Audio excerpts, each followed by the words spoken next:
Good morning, everyone. We're going to call the meeting to order. And Director Sable, would you lead us in the pledge? I will. Please join me. I pledge allegiance to the flag of the United States of America and to the republic for which it stands, one nation, under God, indivisible, with liberty and justice for all. Thank you.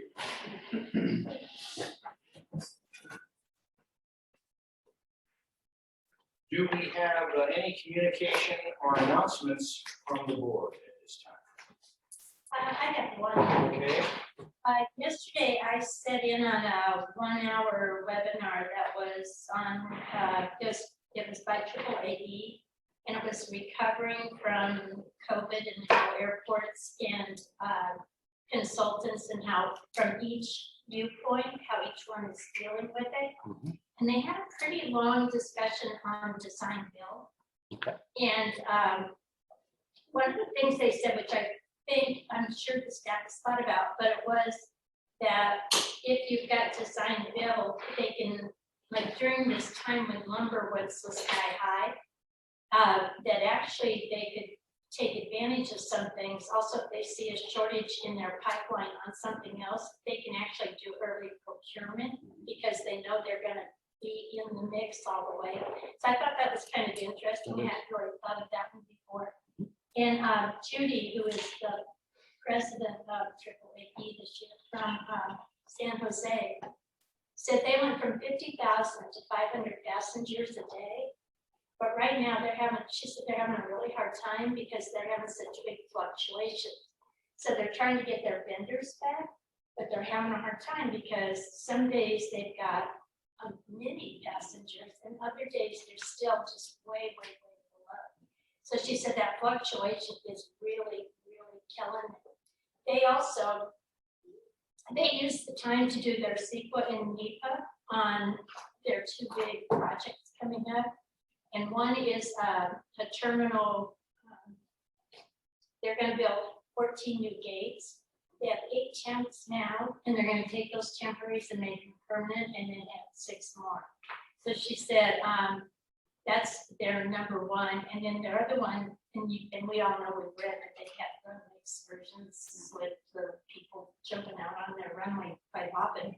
And they're going to reconfigure their runway 130 Really? Nice. So they're also doing a P3 cargo relocation, and they're going to have to move their facility building. So they've got a lot of projects on up there. It's pretty crazy.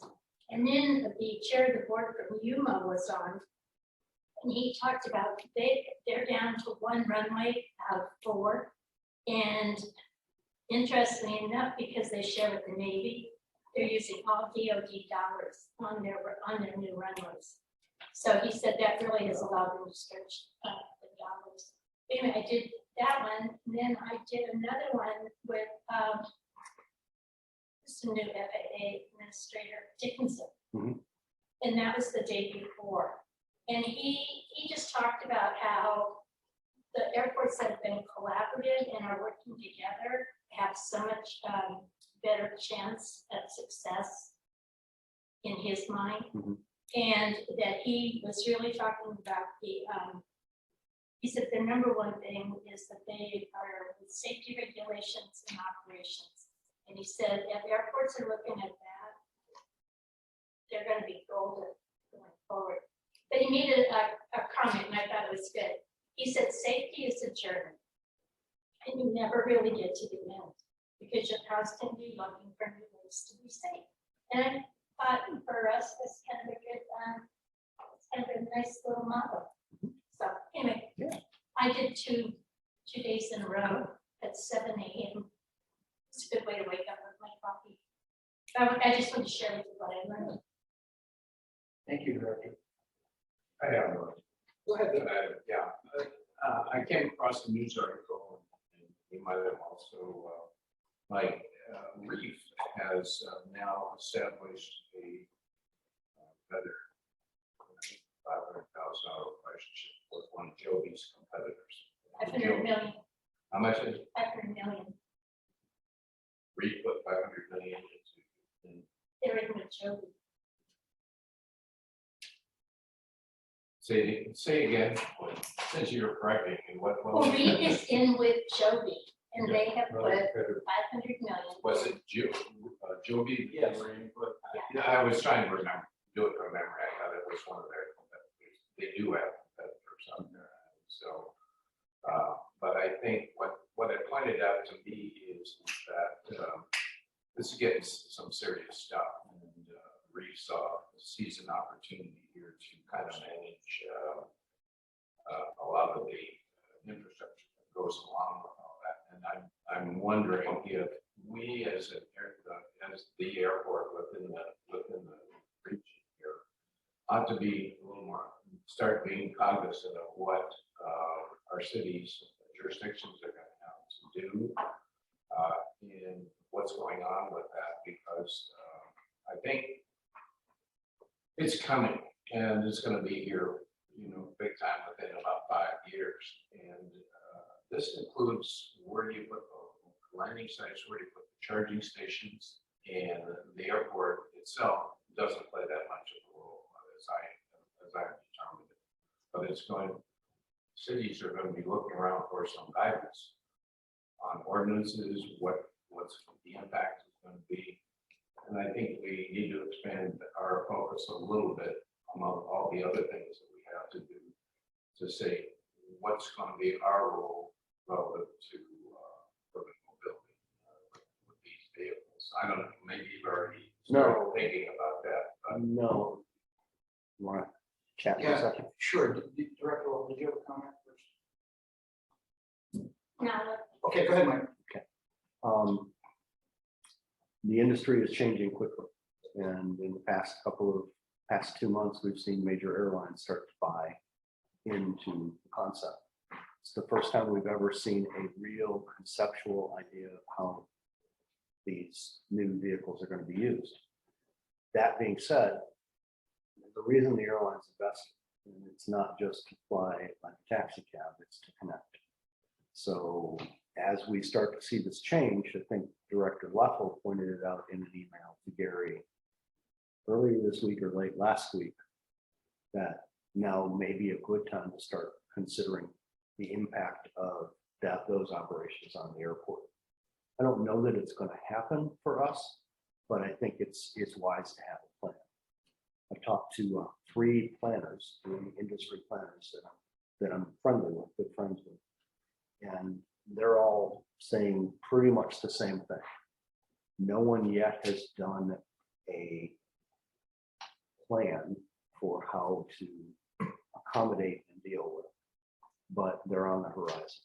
And if we continue to move forward with that side of the industry, it looks like we probably do need a plan that would be adjunct to our master plan. So the next step for me is to talk to FAA and see whether they will fund that, which will be an interesting discussion because no one's done I think it's for us, it's the beginning. For others, it's down the road. But I've already had inquiries from 2 jurisdictions that says, what's going on with this stuff, and what should we be doing? And is this an alternative to us driving to the airport? Or if these vehicles can land in our city, what do we have to think about? I didn't have all those answers. And those are not there yet because FAA hasn't opined on how they want to accommodate that additional traffic in the air traffic control I system. know they've got to work out They've got things to work out. the details of traffic control, but Yep. I think that the issue though is really we're going to have to deal with it as an airport and the potential impact on our audience here versus the folks using that as another aircraft shuttle. Right.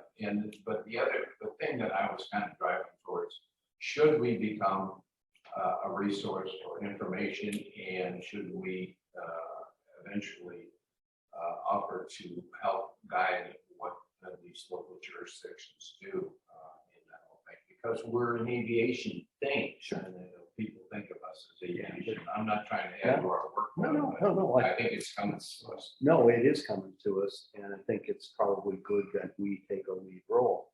The problem that I have right now is we don't exactly know what to advise. If we, and it's one of the reasons that I'm more and more convinced in the last week that maybe we needed to add an adjunct to our master plan at some point to Yeah. deal with these. So that we can, first of all, understand the dynamic that it will be on our airport and how we accommodate it. And then secondly, learn exactly what you're talking about, what our citizens, what the citizens in the area should be planning for. Yeah. The government agencies should Just be wanted to salt the mind a little bit with Sure. this, because I'm getting a lot of comments from people in government. And I did get a, by the way, I just got a request to make sure that you use the microphones because it's hard to hear some individuals on the. Okay. So Director Level has a comment, but before she makes hers, I want to say that this is something we're not going to hash out this morning. This is going to be something that's going to have to be on one of our agendas, and we'll be able to spend some time dedicated just to that. But with that, I'm going to let Director Level make her comments. So I found my notes from Scott Dickinson, and he said that what FAA is doing is that they're looking simultaneously at the various pieces. So they have to certify the plane, they have to certify the manufacturing of that plane, they have to certify the traffic flow management. So they're working already now with the towers, and they're working to determine how they're going to have all that additional activity in the air. He said where they're really having to struggle is in the northeast quarter, which since it's already, the air is so overloaded that they're looking there because everybody wants to be in New York City first. So, and he said they're just collecting tons and tons of data. I think it was 3 years ago when I brought Jody here to meet with you and Somewhere, Chris. yeah. And I think it was like 3 years ago this month, maybe. And we brought Matt Wright over to me. And, their issues, and they put it all together now, Bill, so that you can understand how they're integrating. Yeah, But it's battery storage, because they've got to have big batteries, because they have to do a 20-minute recharge on those and get them back up and flying from the time they set them down. And that takes a lot of space. They've got to have rental cars, which we have. They have to have parking, which we have, and they have to have a place to land, which right now maybe we don't have, but we have enough landscape that maybe we can make it work. So in the big cities, they're looking at the top of parking structures, and they're looking at tops of Home Depots and Lowe's and big shopping centers that have big flat expanses where they can sit down. What's going to be tricky with that is the weight of the batteries, and then the plane on top of that, and the vehicle. So, but they just have to work through all that. The one that I did with him, it was an hour long, and they spent the first 25 minutes on electrical vehicles. And that was the day I think that American announced that they were giving $1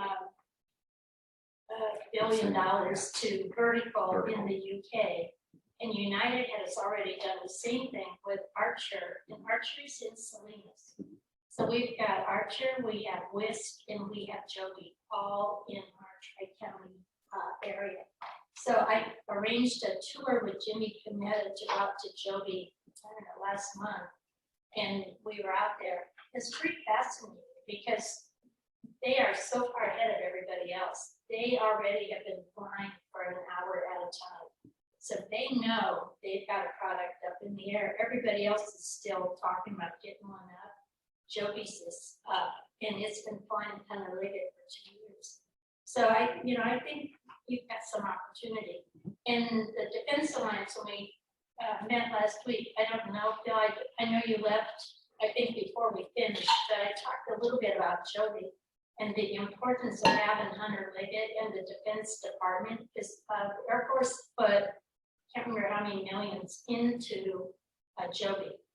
And they are actually working with Joby because they see some really benefits. So it's going to be an interesting piece. And as a community, we have to come together. train our workforce, which is another big piece that Scott Dickinson talked about. We've already got a shortage of pilots. And now if you have all of these and it's one pilot and 4 passengers, that's a lot of pilots. So it's interesting, but I appreciate you bringing it up, Bill, because me, it's something I'm living and breathing every day. And I could probably get Dan to come and talk to us at a future board meeting. He's on vacation this week. But Sure. Yeah, that'd be interesting. But I think their goal is to move to an autonomous vehicle, right? That doesn't require- eventually, but Scott Dickinson said that's a ways off. We're gonna have to get them where they can figure out the air traffic and everything with pilots first. Okay, thank you. We need to move on, and we all now agree that this is something we're going to have to look at in depth, and we will schedule it at the proper time. We're gonna move on, and we don't have any members of the public, I don't think. We do. We do? Okay, so does any member of the public want to make public comment on a non-agendized item? Please raise your hand. I see a hand up. Yes, Jean Roth. Go ahead, Ms. Roth. Oh, hi. I just wanted to comment, what a great conversation you just had. And it's just totally the future. And congratulations on that. Thank you. Any other public comment? Seeing none, we're going to move on to the consent agenda. All of the minutes on consent have been sent out into your packet. Is there any member of the board that cares to pull an item on consent? Chair, I move that we approve the items presented. We have a motion to approve. Do we have a second? Is there any discussion? Seeing none, Amanda, roll call vote, please. Director Sani, Yes. Director Level, Yes. Director Sabo, Yes. Director Miller, Yes. Chair Percio. Yes. Motion carries. Thank you. We'll go on to G. The first item on G, Executive Director, you want to start off? Sure. Mr. Chairman, the next 4 items, G1 through G4, are related to budget, and all were covered during our budget workshop. Happy to entertain any questions on any of them, but just wanted to point out that we've been through these before. The first one is Resolution 1801. It is approving the rates and charges schedule that we put forward. If you recall, the only changes made were a notice of violation addition and the business license. Those are established. Those would be established by this resolution. So that would be. And any public comment on this item? Seeing none, we'll go to the board. We'll start with Director Sabo. No comment. Director Miller. Nothing. Director Leffel. I just have one, and I want to thank staff for including business license fees in here. I think it's way overdue, not for the money, because there's hardly any money in there. And it's a strict recovery item to just cover the costs of what the services that we're providing. But I really think it's important for the safety of our airport to know who's on our airport. And we know in the past we've had some subleases that we were not aware of. So I really think it's important that we have this. So I really thank you for taking that forward. And I really. Thank you, Director. Director Sabo, you do have a comment? I did. I have actually a question, and I apologize for not bringing it up in our workshop on the budget, but I was focused on other things. I observed that our business license fee is $1,000. I assume the way that it's on there is that's a flat rate, no matter what your revenues are or anything. I don't know how it's being drafted, but that seems very high compared to other business license formulas elsewhere in the county. Can you explain that? Sure. Briefly, as we explained in the workshop, Scott and I have been talking about how to establish a business license fee. And we are prohibited from establishing it to make revenue. We are allowed to establish it to recover our costs of administration. It's not just cost of the business license, it's the inspections that we do, it's the building codes that we administer, it's the time spent for fire protection administration. It's things of that nature that we can recover. My staff put together a schedule that articulated, and I think we shared that with you at the workshop, articulated the time spent that we believe we would be spending to administer the business license program.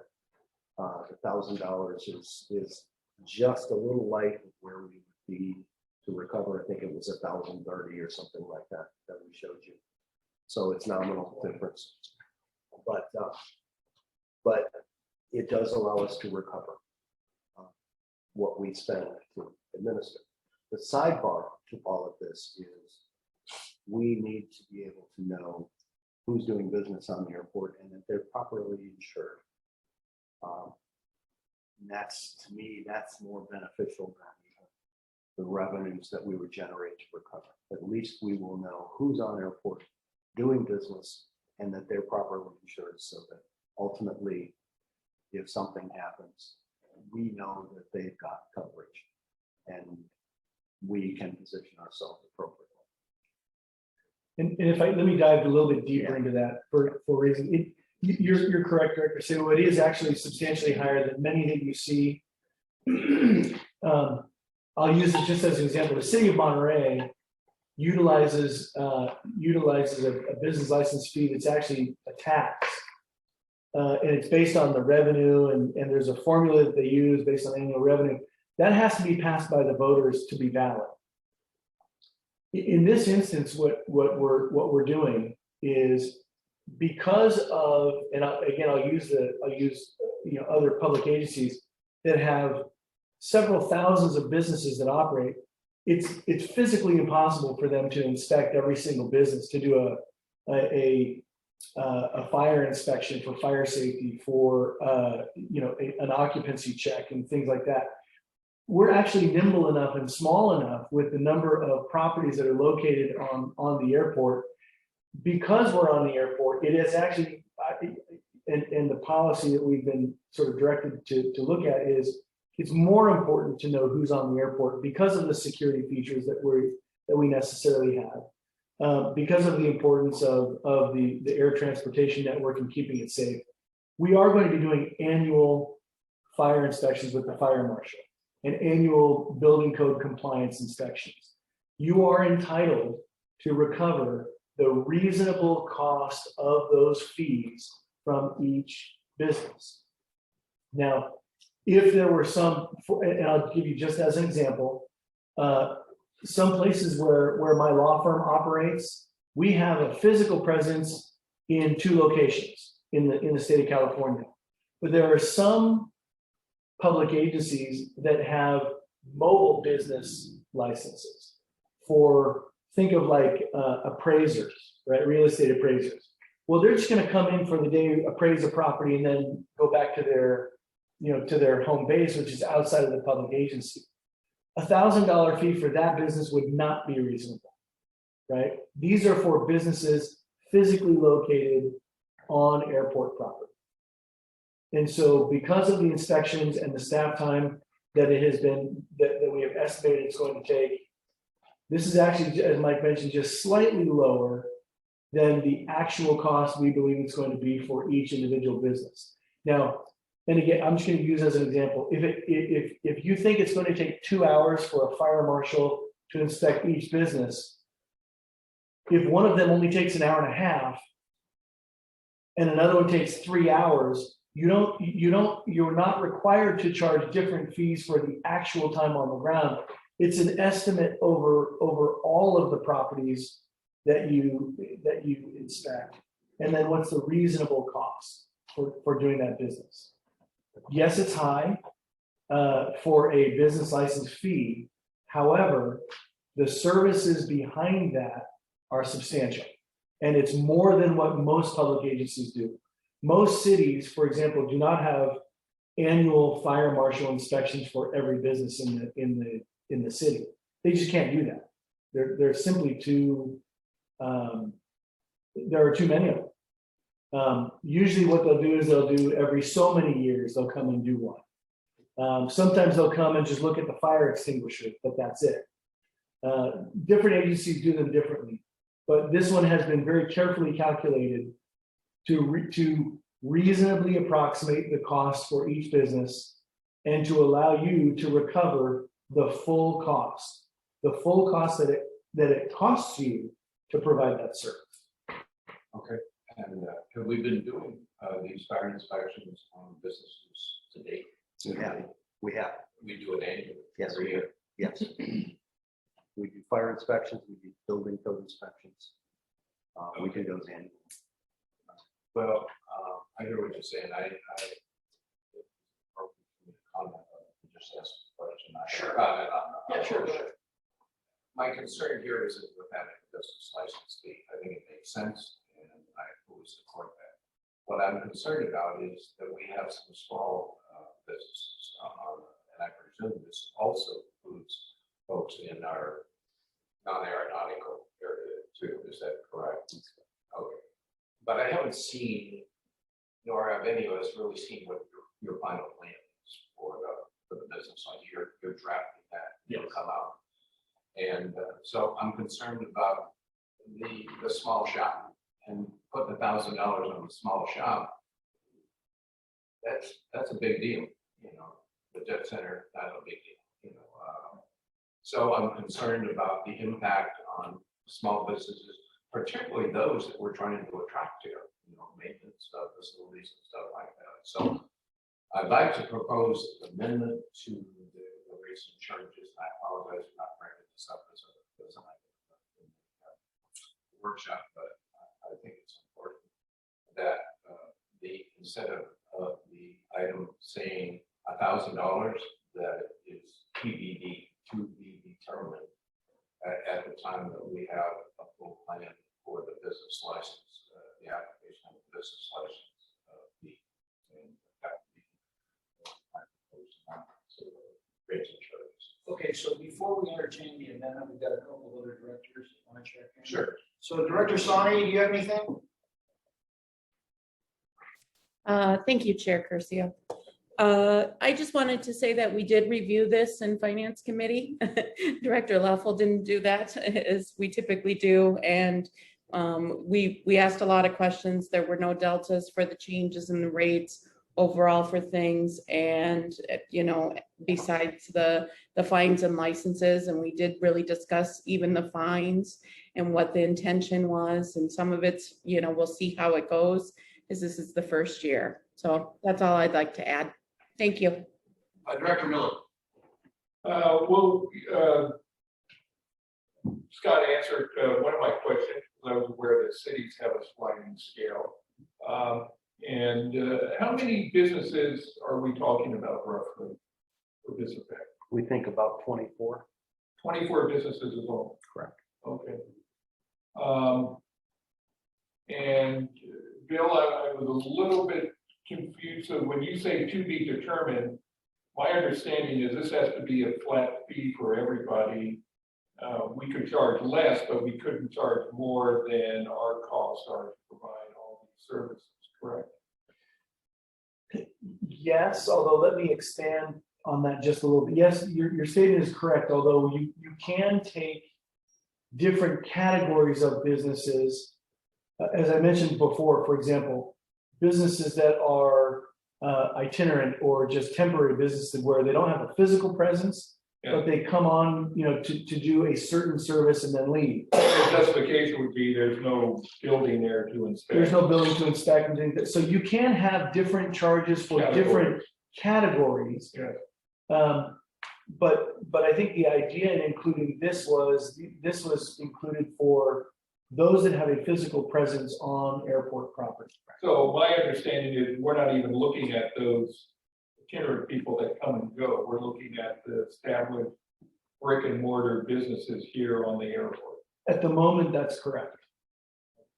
Yeah, the long-range plan is as we are able to identify those itinerant businesses, we'll have a structure that will capture them as well. And determine what our costs are to Correct. provide that service. Yeah, an MRO coming out of San Jose to maintain a NetJets aircraft should pay us something in a business license on airport so that we know that they're there and we know that they're insured. They're not brick and mortar on this airport, but we still need to know that they have. So we just have to convince these businesses this is a good thing because we'll be able to inspect them. If I could just get a clarification on what Scott said. When you said, talk about itinerant imposing a license, you're not imposing a license fee on itinerant people. This is not for itinerants. So this was, we were trying, I think one of our objectives was to make sure that we are not allowing through the fence guides here. Could you elaborate on that? Sure. So let me use an analogy. You're looking at the end result. It's like looking at a bowl of soup, right? The ordinance that you will consider that will put this in place will have all of the ingredients for that dish. It will have all of the different variations in there. You can make a determination at that time, will this $1,000 fee apply to each one of those different categories? So, That's after you prepare the plan. exactly. Right now, at the moment, this $1,000 fee will apply to nobody.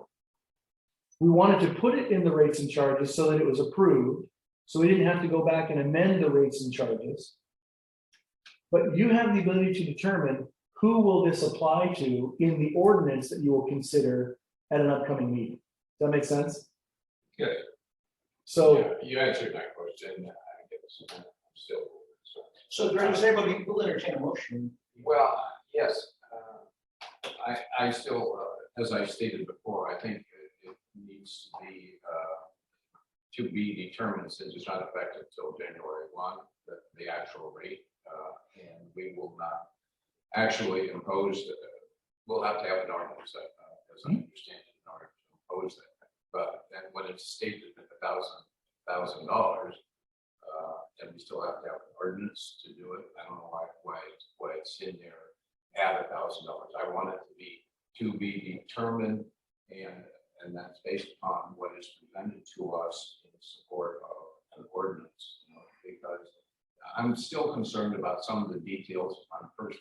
This is sole operator, and it's one-man maintenance operation, but they are on the airport, they're providing services. And if they're sharing a facility with 3 other businesses out there, is $1,000 per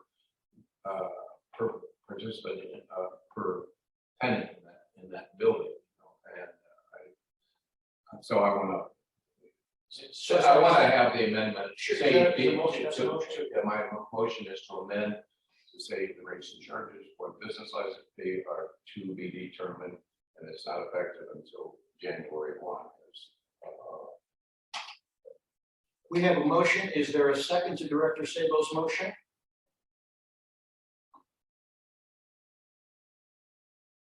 Seeing none. Chair, I'd like to propose a motion that we approve the rates and charges, resolution number 1801 as presented, because in the staff report in paragraph 4, it pretty much details out that we will come back with an ordinance and it will detail this out. And we can always amend the budget later on if we need to, based on the discussion that we have when that comes forward. So my motion is to approve 1801. We have a motion to approve. Do we have a second to approve 1801? With a comment, and the reason I didn't support Director Sabo's motion was because this is just a placeholder. When you come back, we're not charging anybody $1,000. When you come back, we will at that time, when we have all the facts in front of us, determine what the best fee is, and like you said, who it applies to. But I also agree with Director Sabo, the business license should apply to everybody coming here. Just do we charge them? But if they're doing business here, I hope we have a license mechanism in place to control those people that come and go, like Director Sabo said, through the fence. Sometimes literally they're going through the fence. Literally, yeah. But I will second the motion. We have a second, and any further discussion? Seeing none, Amanda, roll call vote? Director Sonny, Yes. Director Level, Yes, Director Sabo, No, Director Miller, Yes. Chair Curcio. Yes. Motion carries. We're going to go on to item 2, Executive Director. This is resolution 1802. It is the adoption of the salary schedule and positions that are authorized. Was covered in workshop, no changes since workshop. Before we go to the board, is there any member of the public who would like to comment on this item? Seeing none, let's go to the board. We'll start with Director Lovell. I have no comment, and I look forward to how we're going to make some changes so we can do a little more community involvement. Director Sonny. No comment. Was reviewed by the finance. Well, I shouldn't say no comment. I have no personal comment. Was reviewed by the finance committee and approval to move forward. Miller. I have no comment. Director Sabo. none. Call for a motion to approve. Mr. Chair? Yeah. We do need to see if any members of the public want to have a comment. I asked. Oh, did you? Oh, I'm sorry, I missed that. Okay. Sorry about Focus. that. Okay. Amanda, roll call vote.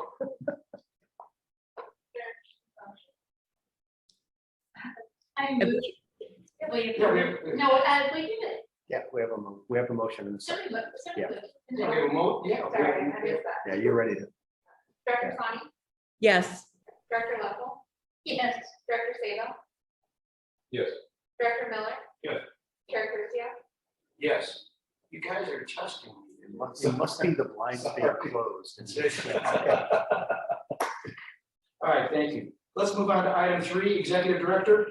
Resolution 1803, this is the adoption of the operating budget for fiscal year 2022. The change that has been made is as a result of the conversation at Air Service and Marketing Committee. That change reduces the partnership with Visit Carmel from $50,000 to $30,000. So that's the sum total of the change from the workshop. Okay, and the revised number is? For all 3 line items. Whoops. For all 3 line items, marketing. Sorry.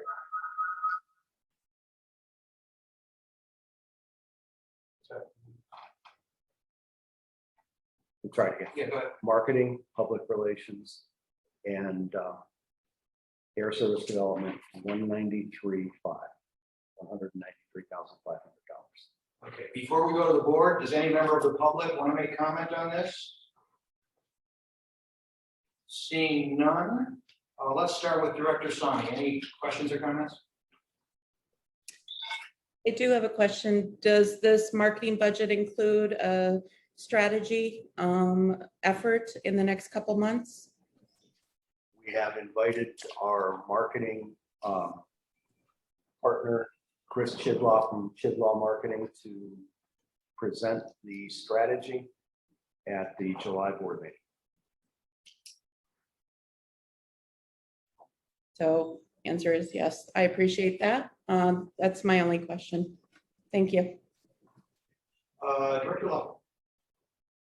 I think it's a solid budget, and I know we were a little aggressive on our employments and how many flights that we're gonna hold, so I hope that the community will support the airport and that our numbers continue to get better. Director Miller. I have no questions. It's a quick comment. I support the budget and I look forward to the marketing presentation and moving forward to recapture our employments that we lost because of the pandemic. And I think we're on a good footing to do so. Director Sabo. Yes, I have a comment on the budget. I initially was going to oppose approval of the budget on the basis of concerns about the marketing expenditures. Was concerned that marketing expenditures may not be enough to cover our needs in this watershed year where we're trying to recover traffic. Most importantly, I didn't have any basis for saying I agree with spending over $200,000 on an item that I didn't understand what we were going to do with the money.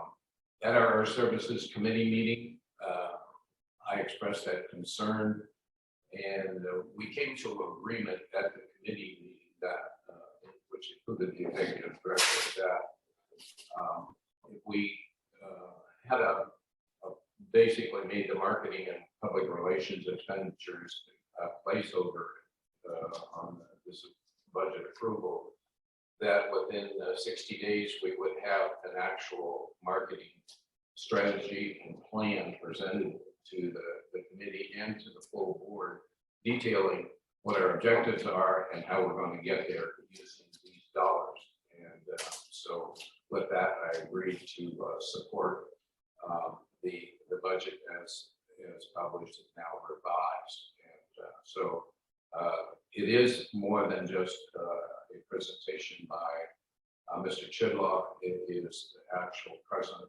My understanding is that we will actually be presented with the full marketing strategy, marketing and public relations strategy and plan within 60 to 90 days after approval of the budget. So that's my comment on the whole thing, and based on that, I can support the budget. Thank you, Director Sabo. I just wanted to clarify because I thought in the Air Service Committee meeting, we said 90 days. We did. We might have, and I have seen the moments where it's okay. It was 90. I think you said 60 to 90. We settled on that. Yeah. Okay, but that's fine. That being said, I'll call for a motion. I would move that we approve resolution number 1803, authorizing the operating budget of Monterey Peninsula Airport District fiscal year 2022. Needs a second. Seconded. Very good. Any further discussion? Seeing none, Amanda, roll call vote. Director Sonny, Yes. Director Level, Yes. Director Sabo, Yes. Director Miller, Yes. Chair Curcio. Yes. Motion carries. Executive Director, please go to the next item. Resolution 1804. This is a resolution authorizing and approving the capital improvements budget for fiscal year 2020. No changes have been made since workshop.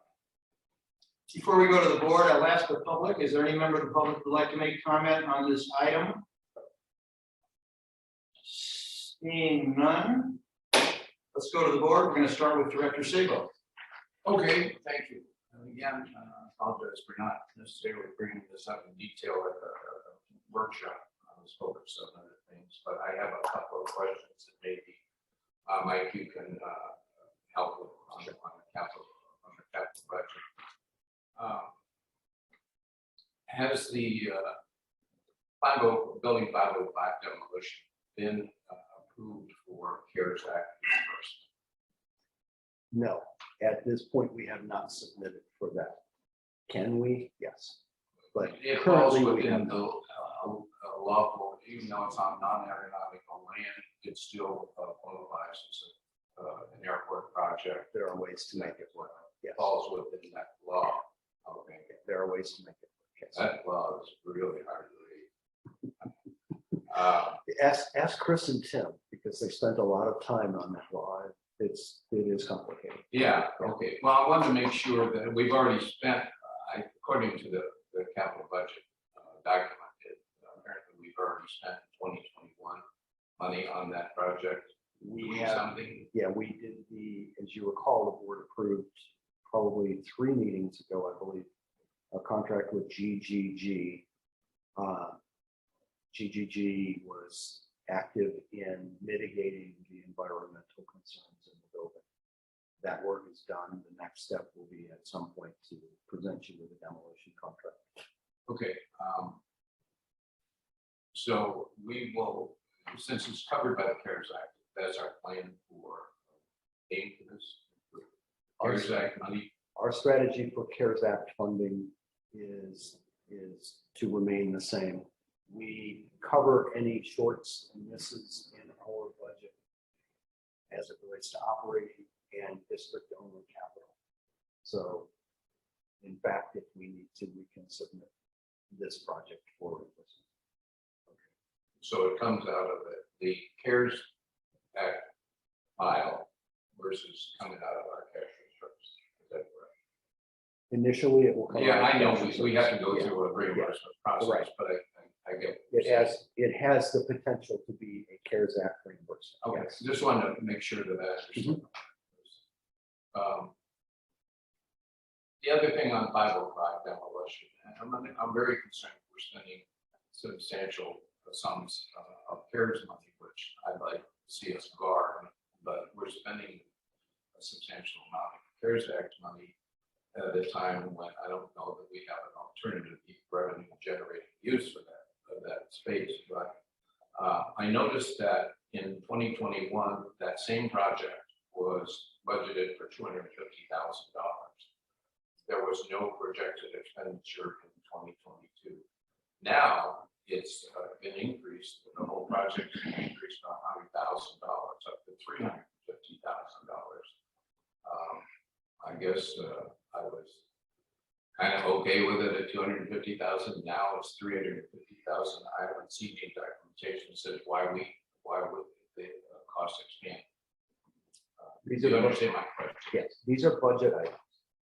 Budget items are estimates. You will see the actual cost when we bring you a contract for demolition. We don't know the actual cost because we've not bid the project out for demolition. You do know, and you approved the mitigation effort, the environmental mitigation effort that has now taken place. You approved that dollar figure. $350,000 from 2 years ago when it was 250. I don't think we had a concept of what the environmental issues would be. We did, and we've now accomplished that. The rest of it is a budget line item. It may come in less than that. It may come in more than that. We don't know until we provide you with the contract, and we won't know what that number will look like until we go to bid. So when we approved this time last year, we approved $250,000. That was just kind of a guess. It was, we referred to it a couple of times as a placeholder, Yeah, and that's what it was. And that's what 350,000 is as well, because we don't know what the final number will be. That's how you budget. It's unfortunate we don't have the ability to give you a rock solid number in every budget line item. It's just not possible. It's based on a guesstimate. Thank you. Yes, yeah, it's an educated one, but it's still a guess. did we receive additional information that caused us to increase it $100,000? Just tangential from our contract, from our engineering firm, Kinley Horn, and their belief. They looked more deeply into the effort. So you refine the number as you go along. So $250,000 was a little bit more of a guess. Okay. And now 350 is a little bit more of an educated guess. Okay, do you anticipate, or do you and Chris anticipate that next year at this time, we may have an additional budget item of $100,000 to do that project? I anticipate that next year at this time, that building will be gone. And the reason for doing this project at this present time, is there some urgency to use money before the CARES Act goes away? What's the urgency of doing it now versus later? This has been an ongoing saga of this building. It has been abandoned for almost 3 years now and has been slated for demolition. it is unsafe. And we don't want tenants in that building, so it's best to raise it rather than continue to nurse along a skeleton that will never be used again. Has it been encapsulated yet? Have we done any mitigation on it That's so what, far? that's what GGG accomplished, yes. Okay, so it's encapsulated or whatever they call it. They- So they're no longer a hazard. It just needs to be torn down. Is that right? That's correct. So the urgency to do it now versus 2 years from now is what? To remove the building for safety reasons, first of all. It's not occupied, it can't be occupied, it won't be occupied. It's best to raise it. You then have the opportunity at some point in the future to consider a redevelopment opportunity, but we're not proposing that. We're proposing simply to raise a building that is unsafe. Okay.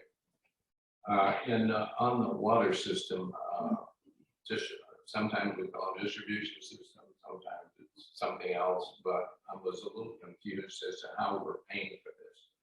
The capital budget document says $630,000 district fund. Okay. The CIP slides in packet said the funding was 2.8 million. And my question is, how much of this is coming from of the funding for this $600,000 is coming from CFCs, from our district funds, or financing, or just district cash? It all depends on the design of the improvement and whether, it all depends on what we can justify under CFCs. Customer facility charges that can be used for improvements related to car rental activities. That's what a CFC is for. Providing an alternate source of water to take the car wash out of the potable water arena, which it currently is, and replace that with an alternate source, whether that's well water from a well on airport or another source, is a good move for us on several levels. First of all, that's about an acre-foot of potable water that we're using in a car wash right now that certainly as we get deeper into the summer will be much more of a focus that we conserve as a community as much potable water as we can. So the ability to recover that acre-foot of potable water is good for the airport and good for the community. Bringing that alternate source of water to car wash is simple. That funding that is simple. That is clearly eligible for CFCs. What we Clearly, do be- even though it's Yes. providing water for one of our concession areas. Absolutely. Absolutely. The revenues you get from CFCs are $10 per car rental contract. And, And we've been collecting that for some time now. right, we have about $1 just million? just over $900,000 in the bank right now. Okay, my question wasn't directed at the validity of the project. I Mhm. think it's a good project. You know, again, I'm concerned about us, where the funding of this stuff comes from. And it was a little elusive in the documentation I was reading because it differs in various parts of the CIP slides and the budget itself. So when I asked, you know, is it coming out of CFCs? Is it coming out of CARES money? Is it coming out of district cash? We don't know. Is that the answer to that? We believe most of it will be CFCs. We can't tell you definitively because we don't have the design.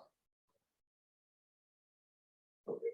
So at some point, will we know more about where the funding, what the funding sources are before things start to happen on this Yes. project? Yes, you'll gain more clarity as we get deeper into the project. And that will occur during design. Right now, we're analyzing analyzing the well water on airport and what its utilization to the airport can be. We're not finished with that. Once we finish with that and we have a better direction to guide the board to decisions with, then we'll begin the design phase. At that point, then we'll have a much better handle on how much is CFCs and how much would be an alternate source of funding. What is your intention right now? Or what is your desired outcome? To finance it out of CFCs to the extent possible, or use CARES money to cover the costs? I want as much of this to be CFC. I want as much of this to be CFC funded as possible. Good, and that will come back to us for decision making. Correct. Even though we are approving this budget. Yeah, you're only approving the budget. You're not approving the action. Okay. So, And that's- excuse me, just one Yeah. second. So we're going to give a detailed report on this in the lease committee. Oh, okay. So I just wanted to clarify, you're asking you staff, That's fine. the airport is asking for $630,000 in appropriations for expenditures on this capital project at this point. We are not asking you to spend that money. We're asking only that it be included in the capital improvements budget as a line item so that we can then begin doing the legwork behind getting to the point where you'll have a better understanding of the system and its cost. Let me say it a different way. It's earmarking it for that purpose, but it may not be spent for that purpose until the board approves it at a later date. Yeah. But it is sort of earmarking it for that purpose. It's like putting it. When I was in college and I did my budgeting, I would take, the money I would get from every paycheck and I'd put it in separate envelopes. Ooh. And I would write, for different items, for groceries, I put so much in it. This is essentially taking the money and putting it in an envelope. It's not spending it yet. It's just segregating it for that purpose, earmarking it for that purpose. Okay, and I understand your marking, and I understand that approach to things. What I see most often, this is just a personal comment, what I see is the board approved this as part of the CIP program, here's the contract, sign it.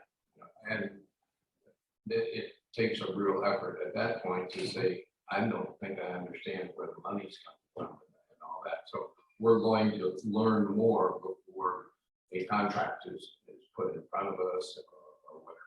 We're going to hear more on that. Yeah, as I indicated, you'll get much more clarity when we get to the design phase. Right now, we don't even know what we are designing. To start the design phase, we have to bring a contract to you to provide for those services, to pay for those services. So an engineering firm would come in and give us a contract offer, give us an offer to build, to design the system. That contract has to come to the board. Just a personal comment on this item, because it has so much expenditure. I would like to have, as one board member, I'd like to have a little presentation of what we've learned, what we know from the potential contractors and the funding sources before a contract is in front of us. That would be possible. Well, since lease committee just yesterday saw the beginning of that, that should not be very difficult because we've already prepared that. Okay, good. I'm glad. I don't know anything that's going to say on it, but I wanted to express my support, express my concerns because I didn't understand where the money was necessarily coming from. And so now I understand better and I can support the CIP budget motion based on what I've heard so far. Director Miller, No questions. Director Level. I really appreciate the thought that the staff used a lot of time and effort to come up with this capital budget, and I think it's a really good placeholder going forward, and I think it should be a really clear direction for FAA to see where we're headed. So, and I truly support with escalating costs and the safety factor of that building of taking it down sooner rather than later. No matter who pays for it. So thank you. Director Sonny. Also really thankful for the effort put into this, as well as the entire budget as a whole. And, am fully in support of the direction that the airport is moving in with these capital budget items. Thank you. Thank you, Director. With that, I would ask for a motion to approve 1804. So moved, resolution number 1804. We have a second. I'll second. Oh, go ahead. You can do it. Lisa. Second, Sonny. Any further discussion? Amanda, roll call vote, please. Director Sonny, Yes. Director Level, Yes, Director Sabo, Yes. Director Miller, Yes. Chair Garcia. Yes. Thank you. Okay, Executive Director, would you move on to the next item, please? Absolutely. This is part of the budgeting process, but it's adjunct to. Throughout the year, the board has the opportunity to go to professional conferences. We've provided you with a list of future conferences. And typically what occurs is the board will choose, this year we budgeted 2 conferences, remote conferences, so going somewhere for a conference, and then the SWAHI annual conference at here in Monterey for all the board members. It's appropriate for you under the governance manual to pick your conferences and the full board approve that. We can do that today. We can ask you to bring your selections back and bring it to the board for approval at the next meeting, or whatever the pleasure is, but we wanted to deliver that and talk strategy going forward. Thank you, Executive Director. Would the board like to get into this at this point, or would the board like to think about this a bit and bring it to the next meeting with their choices? I don't know if you have the time to look that over, or we'll handle it any way the board wishes. Director Sonny, what's your opinion on this? My choice would be that we bring it to the next board meeting. I need a little more time to look at what makes sense for my scheduling personally, but open to others. Thank you, Director. Does anyone not agree with Director Sonny on that? Because I would agree with her as well. Concur. Okay. Well, the only thing is we do have one of the conferences coming up before the next board meeting. yeah, and we have another one in August that has a deadline of paying by the end of this month. Good point. You can bifurcate this if you've got conferences that are immediate that you want to go to, can approve those today, and then bring back the balance. May I also, the CSDA conference, I am guessing that because that is in Monterey, we are going to take that out of the conferences that are away. Except the one in Monterey. It's in Monterey Yeah, that on should not be okay. August 30th to Yeah, that's, September 2nd. yeah, that should And that not one be will be in Monterey. I think it's at the Marriott. So that one will not cost us any travel time or hotel room yeah, nights. that's And mine is covered by CSDA. So I will be going to anything to CSDA because I'm paid for by CSDA And SWAHI would be the same, because SWAHI is going to be in in January. Yeah. So those two Yeah. are here in Yeah. our backyard. Yeah, and I did build into the budget, we did build into the budget, SWAHI attendance for all of you, so that should be adjunct, just pick 2 of the others. And the CSDA will just be the cost of registration. Yeah, that should be fine. So along that line, I do want to do the Smart Airports region in San Antonio. I've been watching them build their agenda. And I was actually registered for that when COVID struck us last year. So it's been postponed. So, and that is one of them that we have to pay by June 3rd.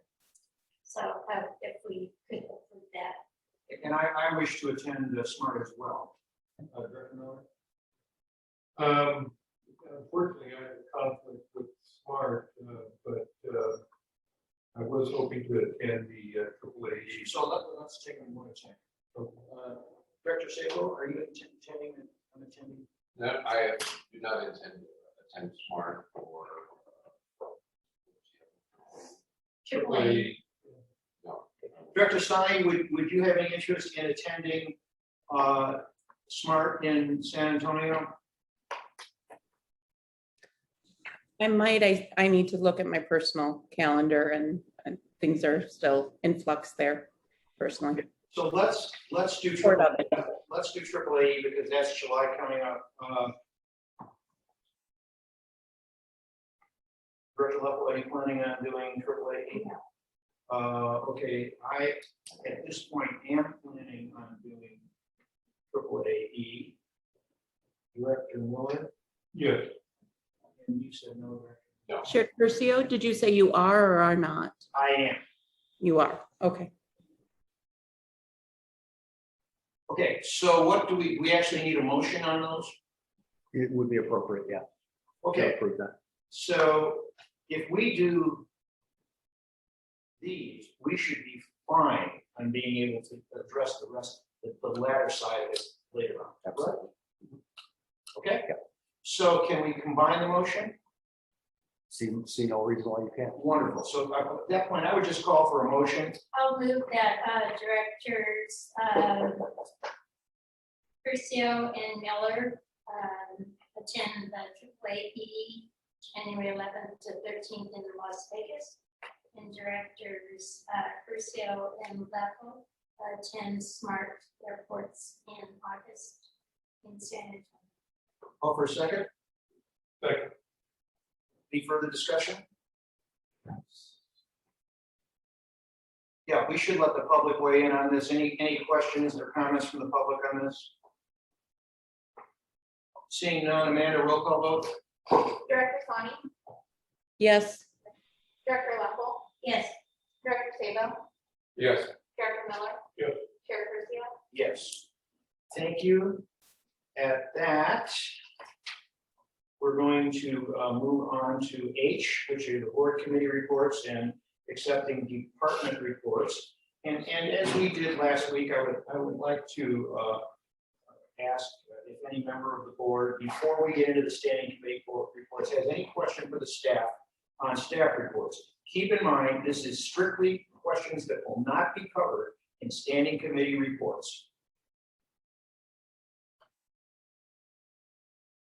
Seeing none, let's move on to standing committee reports, and we will start with budget and finance. Director Leffel and Sonny. Lisa, do you want to take that? sure. We had a robust discussion a week ago at the Finance Committee and reviewed all budget items. The packet that everyone has.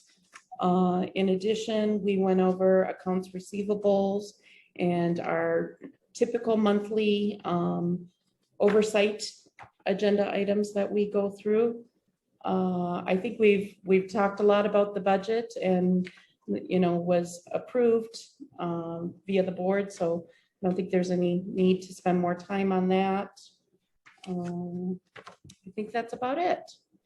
I don't have anything to add. I mean, the bulk of it was obviously the budget and all of the resolutions, so I'm good with that. Very good. Does any of the board members have any questions of the finance committee at this point? Seeing none, we'll move on to air service, and to say that we had a robust air service committee meeting yesterday would be understating the fact. So the good news is we got a lot of good things accomplished, and I would like my fellow standing committee member, Director Sabo, to please start it out and just give us a report. Well, thank you. Thank you for ending the robust part of that. Well, we moved Mike right out of it. So, Well, he was there, so. anyhow, the air service and marketing committee reviewed things like noise complaints. That the noise complaints diminished substantially, except for one citizen that lives in Pasadena that actually lives much closer to the airport and near the Ryan Ranch area. And So I'm very pleased with our noise control. I did make an observation to staff that the control of the airlines is working very well by the tower in the Northern California TRACON. They seem to be directing airlines for the most part to fly a quieter approach using Highway 68 or over the racetrack. That isn't true of one of our airlines, which would be Alaska. They seem to have a directive from their flight department to always use GPS approaches, which takes them on every flight inbound from San Diego and Seattle, fly over the Pascal area without on a clear day. I'm not sure why. I, as one member of the committee, asked if staff could maybe do a very kindly outreach to their flight department, chief pilot or flight operations, director of flight operations, is to try to get them to use the visual approaches like American, United, and Legion are using into runway 28 flat. That would virtually eliminate most of the complaints. Apparently, the Northern California TRACON is directing business jets to fly whatever they feel like, and so they're on a regular path over the Pasadena area, which is west of the airport. About 50% of the traffic comes down the quieter Highway 68 area. The other half comes in directly over the area, the residential areas over west of the airport. And I think that requires a little more education, but we didn't have any specific recommendations on that. We were very pleased with the level of, as everybody is, with the recovery of our passenger enplanements, and the load factors on most of our flights is extremely good, and it's very encouraging to see that. We're being buoyed by a lot of the desire to get out of the house and go somewhere and go visit grandma or whatever.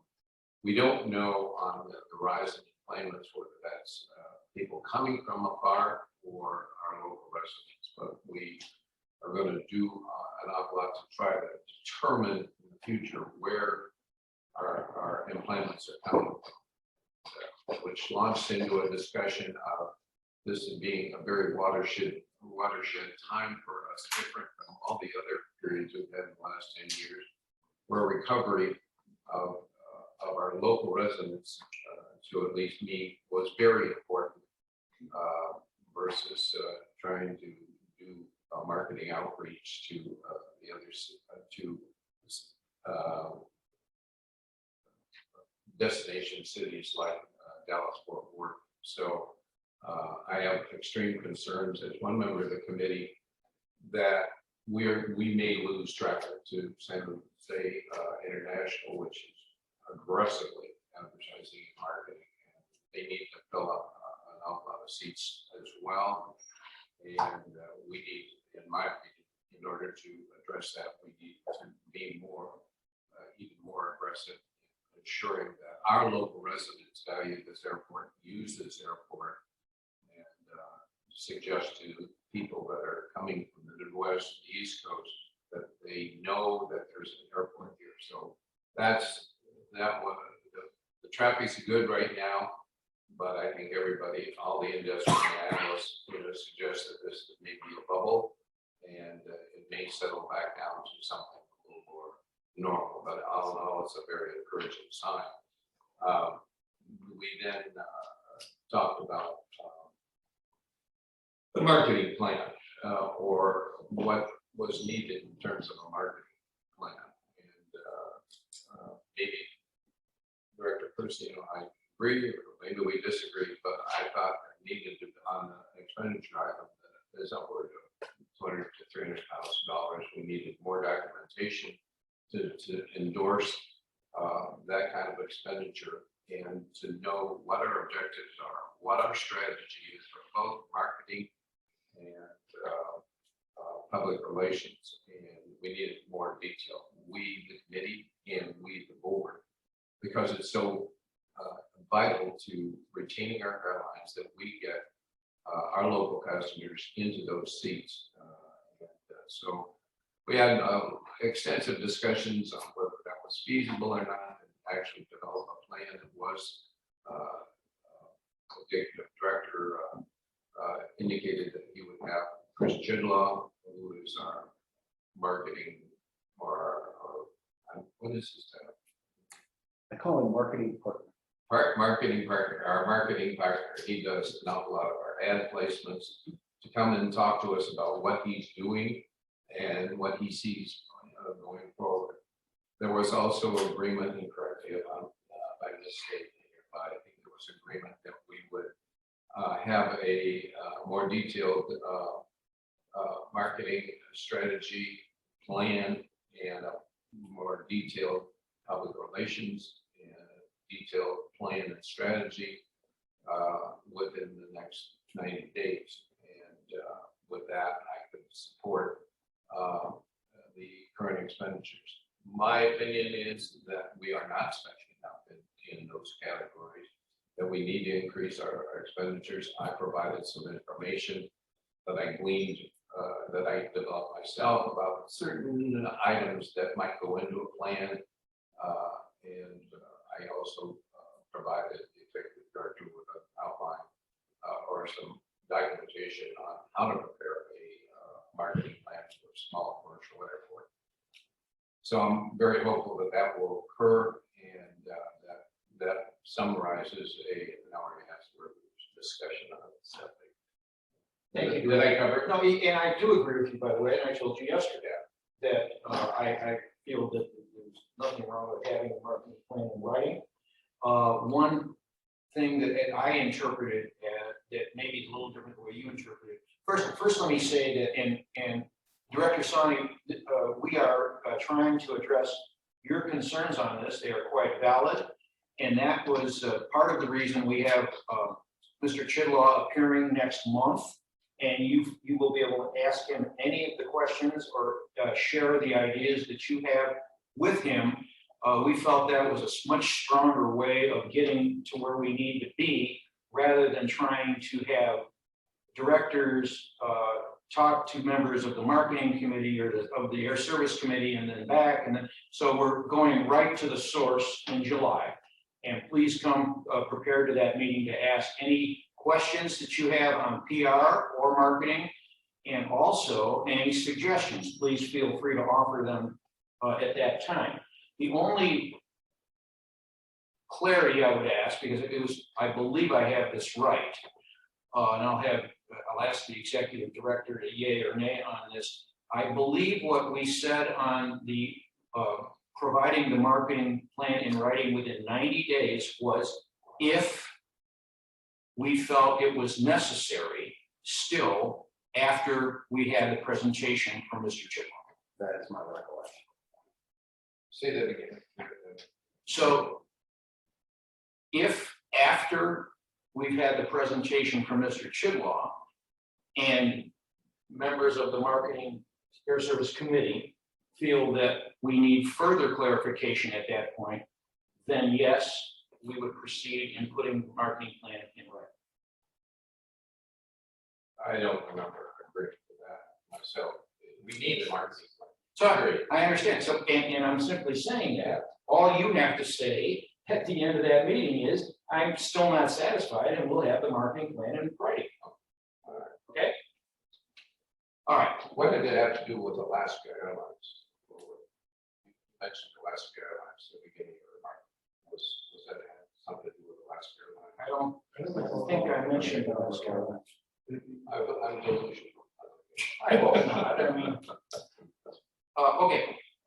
That's one real quick on the comment cards, Mike. I do have one question. We didn't talk about it yesterday, but we had a, for some reason, a very upset customer fix the dang machine at TSA. We don't have any control of that, do we? My interpretation of that comment is he's referring to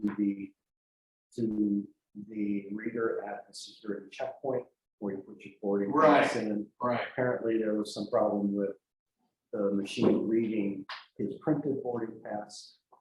So my interpretation is he was forced to download the airline app to get it. Yeah, so which is irritating. I mean, there's no Sure. doubt about it. So should Yeah. we maybe make TSA aware of this? No, we don't have that problem on a regular basis. Okay. I think that was the one. Okay. Is that TSA equipment? That is TSA. Okay, and then just lastly, from my comments, if any of us still are not certain that we need to vigorously pursue a new terminal, given this fact, how about investing in a facility to upgrade it beyond its current state of looking like it's still 1975 to 1980? So just one of our customers agreeing that maybe we do need to move into the future. Mid-century modern, just, it's not in vogue anymore. Exactly. Long enough, it will be, and it will be in a historic. Director Miller had a question or comment.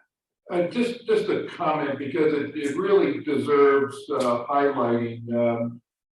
The employment chart is up until April, and if you have an opportunity to look at that, last April was the lowest point of employments that this airport, I think, has ever seen in modern history. Last April, not this April, April of 2000 was 601 passengers. In April of this year, skyrocketed to 12,618, an increase, and that's only 7,000 left from a pretty good high the year in 2019. So that's a tough anniversary. We only had 600 passengers last April, but it's a great comeback so far, like Director Sabo said. We certainly hope that this is not a blip, but is actually a projection that's going to keep increasing. It seems to be doing that. If you look at the chart, it keeps going up and up and up. So we got our fingers crossed, and we don't even have all the planes back that we had in 2019. So that's a great number. It's a great comeback so far. Thank you, Director. Director Sani, any questions or comment? I did have that TSA question, so thank you for asking that.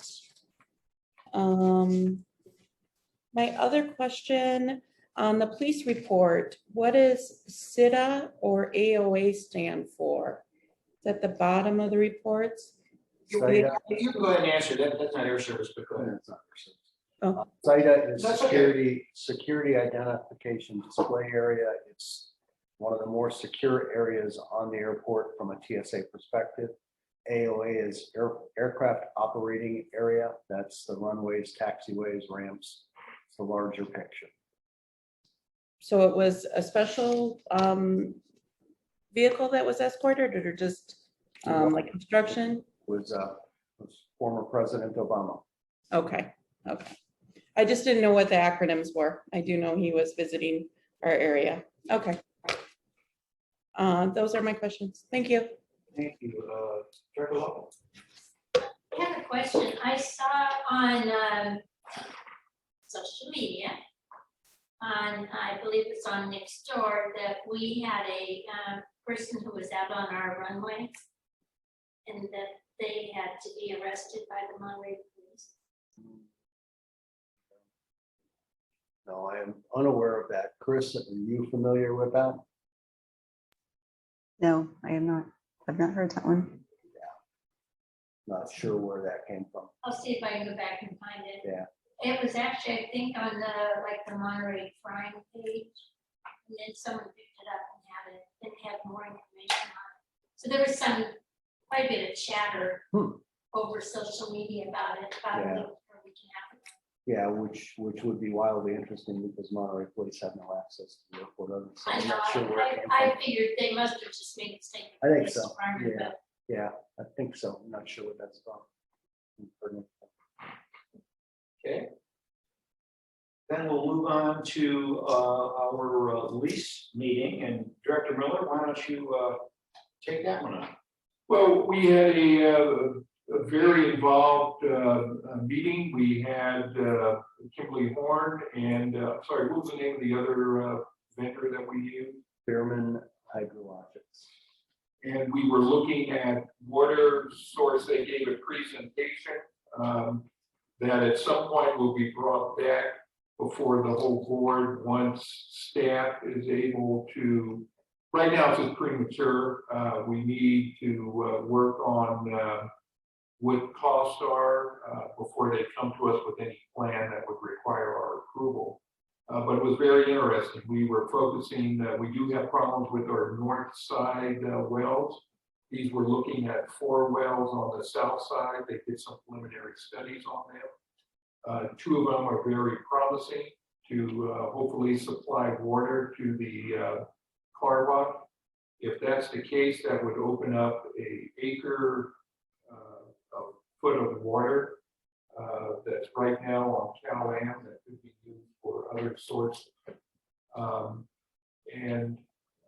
The 600,000 that you approved, that's roughly the cost to regenerate some of these wells, but nothing is moving forward until these costs are finalized, the plan is developed, and that will come back before the board. But I think I found it to be a very interesting presentation. I know staff will bring that to us when they get the work done. We hope to move forward on this as our water situation is worsening. Director Curcio gave us some inside information on potential things that are happening. So just look for that at a future board meeting, and I'm probably going to recommend that we throw it on our list just to serve as a placeholder to remind us that we need that report in front of us. But to answer your concerns, it is being looked at. One thing we did give the executive director on his own, because the costs were so low to move forward, but he wanted to get our input. So he will be spending a few $1,000s to get well permits to require redigging. Not moving forward doing that, just spending a few thousand before the price is scheduled to go up next month. So we concurred with his plan to do that. But look for a report coming before us and for decisions to be made in the near future. And your concerns about costs for ballot and what staff is looking at are ways of drastically reducing those costs. We were going to finance that possibly with a bond measure. We could possibly avoid all of that. Other things we talked about, probably not appropriate to bring up at this time, but your lease committee is active and looking at it. So I would simply add that it is imperative that we come up with a bulletproof solution for getting that car wash off of that acre foot of water that it is using. There are 325,850 gallons of water in every acre foot. I just looked it up to make sure. I need Director Miller listening. Oh, we have a test. So anyway, the point is, I have actually seen a preview of Cal-Am's full rationing plan. It's not Cal-Am's plan, it's developed by the water district, but Cal-Am has to put it in play. And they're not ready to make it public at this point. It's going to be ready for public consumption in probably at the most another week. It is a very gloomy picture. And we have to be prepared for that. And that's why we're on track, we're doing it. I think we're right on target so far. We keep moving it forward, keep the board in the loop, keep them informed. But we must get that car wash off of potable water. And if we don't have a game plan in place by phase 3 or 4 of the rationing plan, there's a strong possibility we wouldn't even be allowed to use that water for the car wash. So that being said, we'll certainly keep the board informed as we move forward on this thing. and it's tremendously important to do so. I don't have anything else on lease, and we would certainly entertain any questions on lease. And Director Sani, do you have anything on lease, question or comment? No. Director Luffel? No. Yeah, I have a couple of questions for Director Miller. What does it mean regenerating the well? Redrilling. We have some problems that I don't want to go into. We don't need to go into too much detail, but these wells, some of them are very old. You know, it was interesting. Some of these are in fractured rock. Others are more in gravel that produce a much higher rate of water. Some are almost non-producing, and two of them that two of the four wells on the south side. So we were focusing on 2 wells, possibly redrilling. The executive director is moving forward getting the permits, but will not start any action without getting approval from us once he develops a plan and knows all the costs. So we've got some preliminary costs right now. Okay. And the spending, and I guess any spending that's being done by Kinley Board or under their direction, is that right? No spending is really Well, I mean, being done right now. regeneration or any what? They have looked at this. They have hired consultants that have given us reports. That's with money we approved in the past to do. We're not talking a lot of money that's actually been spent, and even the permits are only under 6,000, I think. Right, just under 3,000 a permit. I guess my question was aimed at all the spending that we are doing with any of the contractors, including Kinley Warren. That's all under the previous capital budget authorization and the contract that we established with Kinley Warren. Is that correct? That is correct. Okay, And it so is that's all that's currently already done deal. And it's all, it and, currently no. is CFC eligible. I'm sorry. It currently is CFC eligible. So Okay. the work we're doing right now will be paid for by CFCs. Okay. All right. But any more aggressive funding or spending will be done under a separate contract or something that comes to us, or we'll have another bite at the apple or look at it. Correct. Okay. And also staff is exploring all other options, state money, local money, money from vendors here on the airport that could possibly use the water, part of the water. It's premature right now, but it's certainly moving in the right direction with the goal of getting the water, getting us off of the car wash, off of Cal-Am sooner rather than later. So they're working on bringing the board a plan right now. Okay. So That answers my question. I only have one other question. And, you know, Hertz as a red space from us downstairs, what's the outlook for Hertz remaining with us? If they're trying to come out of bankruptcy, can you address that? Yeah, their initial plan was rejected, so they're now developing a new plan. You mean a new Chapter 11 plan? Yeah. They're still with us. They're still operating. I've seen no place where Hertz is not in operation under somewhat normal circumstances. It's just the reorganization plan that they put forward initially was rejected by the court, and they were remanded to go back and develop. Are they, maybe this is off topic, but I'm interested in whether they're paying their bills now. And They are. Two, are they heavily resumed to their lease agreement, which is to have cars available or somebody available for our last departure? They are paying. No one is adhering right now to the terms of the contract in terms of hours of operation. Our counsel, Scott, is writing the demand letter that will be sent to them, requiring them go back to normal business hours. Is that generally true of all the car rental agencies? Here, About yes. the hours? Here, yes, yes. Oh, they picked us on special. Well, yeah, you can look at other airports and you can start to see that they're coming back to their normal hours of operation. Ours have been a little less than strident in making sure we can get back. I hope it doesn't become the norm. That's where Scott's wizardry with the pen will help assist. We know his pen is actually very withering. Thank you. Thank you. Okay, we're going to move on to ad hoc committees, and let's start with local jurisdiction liaison, director level. We had no. Okay, let's move on. The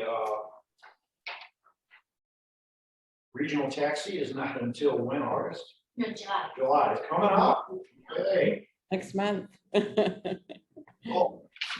Director Sabo, Tansy. Not a whole lot went on, mostly approving budgets. And before I forget, I think, if you're not already aware, Debbie Gale, the director at TMC, is retiring. They're in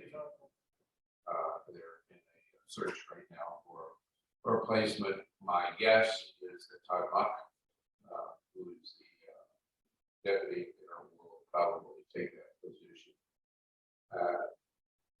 And he has demonstrated mixed feelings about supporting the airport. So I will try to work on that. But it's not a done deal. But she is retiring, I think, at the end of so. They approved a lot of stuff on rails. They're moving forward rapidly forward to make Salinas a rail station for departures to go to the Bay Area through Gilroy and that sort of thing, which is a good thing. And they're completing that station improvements, and rail alignments, and all that in Salinas. It's worth paying attention to because it's a competitor to in some regards to us.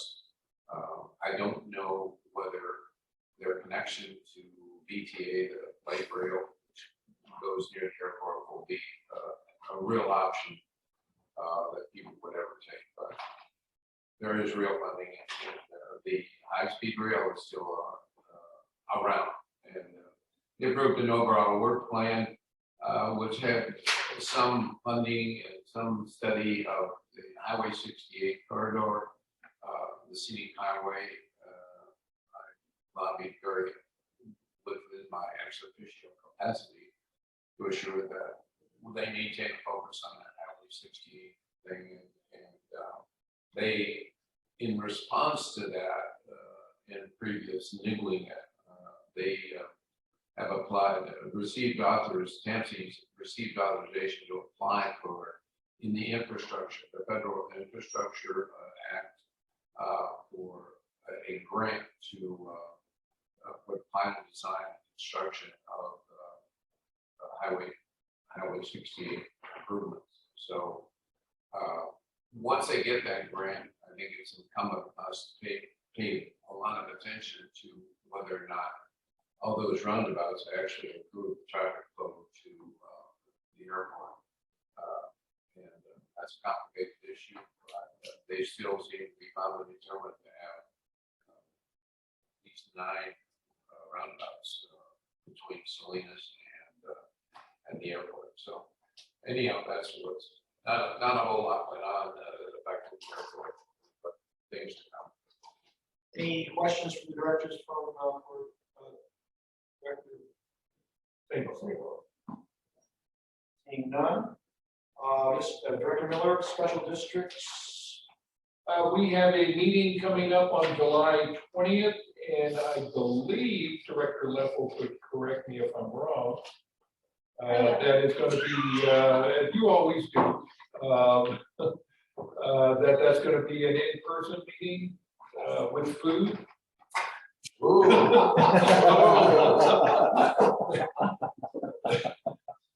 So that's more to follow. We have a speaker lined up. In fact, you were trying to plan. No, probably, well, I, part of my trip next week is I'll be in D.C., so I'll nail down whether or not we have a Congressman. Is it, it's the same location? Yes. It will be a bayonet block. Oh, and that, like, is that what we're meant? That's where we've been meeting. Oh, okay. That's what we had moved It's only been 2 years. because the food was so rich and that's the other place. Okay, thank you. Executive Director, MPAD. MPAD, we had a meeting a week ago on Wednesday night. Not a lot airport related, but tangentially, you need to know that we're now beginning the regional housing needs analysis. The importance behind that is it's that analysis that drives the requirement for affordable housing in communities. That's the measure of, and then that sets the metric by which communities are measured. I call that to your attention because the last time we went through this, the Garden Road development, hotel or Garden Road housing development came up. And that was the genesis of that was the regional housing needs analysis. It's a process. It's not a. It takes about, from what we learned, it takes about a year to finish the process. And there will be public involvement, but the focus is really on infill, not expansion. So something to watch closely as we move forward, only from the standpoint of compatibility with the airport environment. We want to be supportive of the housing needs for our citizens and our community. The concern I would only have is that there be some level of housing justice, if you will. I think that's the term that's used now. That the environment where new houses are built, infill houses, takes into account the area that the housing is proposed. Units again, are they proposed? On Garden Road, that number, I think initially was 600, but I think it's gone up since then. There's no water. Details. The 75 acre feet promised them by certain individuals who should have made that promise is now an issue. But this is the next round. This is I remember, I think it's a 3-year cycle. It's either 3 or 5, I'm trying to remember. Every 3 or 5 years, the MPAD is required to do a regional housing needs analysis. I'm just starting on that cycle now. Questions for the executive director? Yes. And just a comment, I tried to, as your alternate, I actually tried to log in. I did log into the meeting, but MPAD has an interesting approach. You can't see who's in attendance. They just have a blank an MPAD screen in there. And then if somebody makes a presentation or something, then you see that. But you can't see on the Zoom, you can't see who's participating or anything like that. So I wasn't even sure that you were there. They didn't even list the participants. Were you checking up on me? No. Oh, okay. I wanted to see how everything looked on there and what they had to say. And all I hear is the words from Jane and all that. Yeah, they use a different platform. It is available. It's on the right-hand side. There's a small arrow. Oh, and yeah. it slides out from the side and then you'll be able to see everything. Okay. No, I was interested in, but the question that I have is in being a participant in that, albeit ex officio, do you have any sense for, in their work plan, what they intend to do with the air transportation element of their work plan, their 5-year plan or annual plan? Yeah, they don't really have, that is not in their keeping. A plan for developing air service, that's not in their keeping. No, I mean, access to the airport. Access to the airport, that really, you gotta understand what MPAD is. MPAD is the municipal planning organization. They just coordinate all of the activities. What you're talking about, access to the airport, really is the purview of TAMSI, which you sit on. The plan that MPAD puts out is an amalgam of the other plans that other agencies of responsibility have. So we are part of that process now. They are aware of the airport. They have better understanding of our airport. But the real effort to do what I think you're indicating really lies at TAMSI. It does with TAMSI to pick it up, but they get their feed, TAMSI gets their feed from MPAD as the metropolitan coordinator. There's the agency. municipal So planning organization. If MPAD were to say there is an increase because of population growth or whatever, there is an increasing problem for access to the airport. Then TAMSI picks it up as a problem. And that's where we are part of the planning process now. They know of our needs, they know of our growth opportunities. We've shared all of that with them, and it's in their plan. Thank you. I wasn't I just wanted to see. It's okay. The food is so great, Bill. If you'd rather go ahead. But I'm not bringing it to you from my house. I'm gonna go back, double back, my mistake, we do have a LAFCO update from Eric as well. Sorry, so we did not have a meeting, but we have received a memo from Mr. Stoll, which basically said that their position at the water district is that LAFCO does not need to, nor should they, require a third-party review. And so we will have a closed session item on the 28th that will discuss that and go forward. But at this time, the water district's application to LAFCO is still incomplete. And they are also trying to work through the tax issue of how the $4 million in drop in property tax revenue would affect all of the districts. And so that's gonna be huge, because it will really impact some of the districts. But that's a county issue, so that's between the county auditor and the county CAO and water district. They've got to come up with that. It's going to be a long summer, probably a long fall. I really don't know when we'll actually make a determination. If there is a third-party report, I'll probably put it 3, 4, 6 months off. Well, you have to do your due diligence, your mandate, you have to take as much time as it takes. Well, my obligation is basically to the community, but it's more important to the districts and a huge tax blow to the districts. The Mid-Valley fire, there's a big, really big.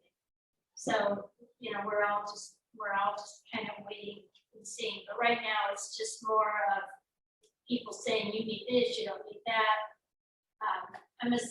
I probably get 2 or 3 little messages a day telling me either I need something or I don't need something. So I'm just gonna have to go with how my brain and my gut feel, listening to all of the issues.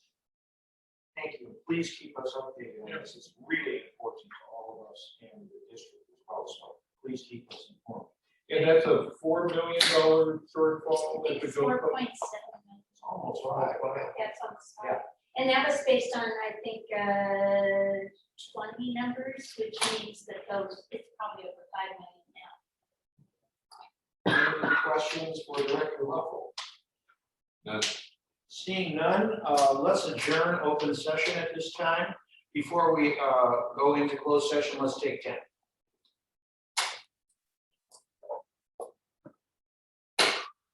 We all.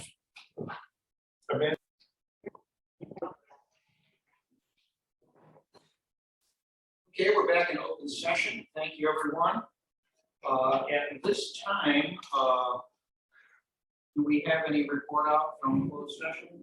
Mr. Chair, there was no reportable action taken in closed session. Thank you. Do we have any board members that have pending requests for future agenda items? I do, Go ahead. just as placeholders, the water report, just remind us at some future date. And then if for some reason we have a conflict and we can't get the marketing report next month, that appears on the future. Crystal. Okay, good. Good. Okay, somebody just give us a second. I will second that. Okay. Believe, anything for the good of the order? If not, I'll call for motion to adjourn. So moved. Give a second. All in favor? Aye. Thanks, everybody.